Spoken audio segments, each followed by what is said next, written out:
Hello, my name is Anjani, and I'm going to talk today about getting into triangle and half moon pose. And the main topic really is pelvic floor strengthening. So, in all the postures, we want to first start off by making sure that our weight is equally distributed on the feet. So, on the soles of the feet, you're going to just imagine that there's a sort of suction cup that's holding you down into the earth. The next thing is you're going to imagine your spine starting with your sacrum and your tailbone, going all the way up through the crown of your head, and just imagine that there's a sort of force that's pulling you up and then pulling you down. So lengthening the spine, and then slightly you want to get used to doing this lock in. So it's going to take 4 fingers, and it's about here, that right above your pubic bone actually, that you're going to want to tilt that up. So this is really difficult to explain because lots of years of training from yoga and from belly dance, I had to hear it a bunch of different ways, a bunch of different times by a bunch of different people until finally it just clicked. That you can pull this up, tighten this, relaxing the hips, relaxing the butt muscles, and relaxing the abs.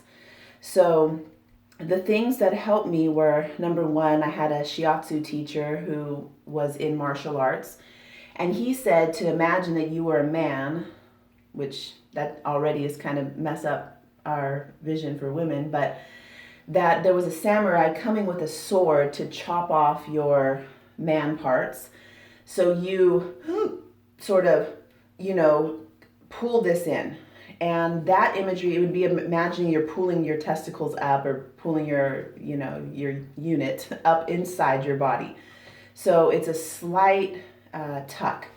My belly dance teacher over and over would, do this motion. She's like, pull it up. So pull it up means that you're just gonna slightly pull that up without squeezing the butt muscles and without using the abs too much.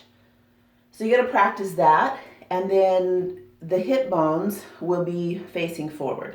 So if you have a hard time with doing that, I would suggest practicing some Tai Chi.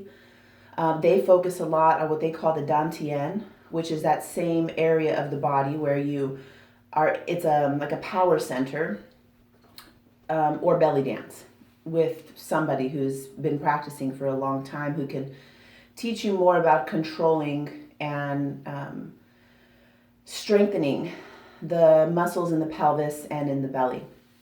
So that little bit with the feet and the pelvis is for everything in life. And the same thing with the yoga postures. It's like everything in your life, if you're constantly imagining that your spine is going in both directions, that your pelvis is in a neutral position, and that you're fully breathing, fully being present in every moment in your life, the yoga postures are a side effect. It's like they become more easy because of these basic units of keeping the spine straight, breathing, being fully present in your environment, and then it's easier to do the posture.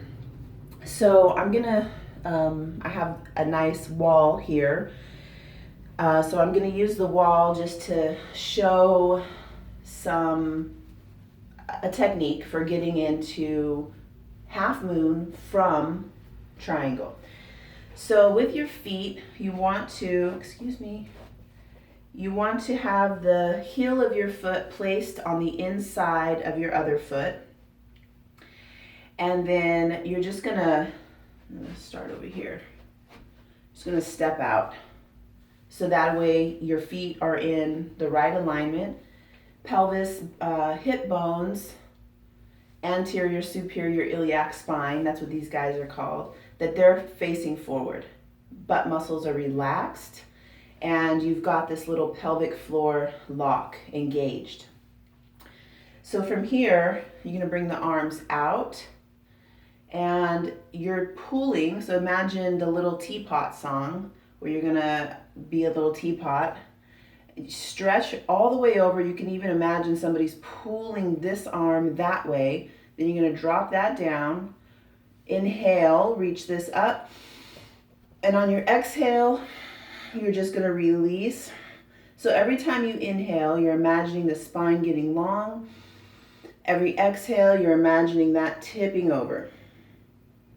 So this is where the imagining that you're between two planes of glass. You can do that, or you can just, keep your spine really long. Every inhale, lengthen. Every exhale, releasing. Releasing just meaning that you're bending more and more. This hand is just for balance. You're going to come back up, bring both arms back to straight, shoulders are relaxed. Exhale, release. Now I'm going to show how to get into the half moon. So just change the feet so the toes are going the other direction. Arms straight out. You're going to take a breath and reach like you're getting pulled. Little teapot, reach, reach, reach. On your exhale, bring the arm down. Inhale, reach up. Exhale, fold. Now here, you're gonna bend this knee, push yourself up. Better get more here. And push yourself up, lift the left leg up.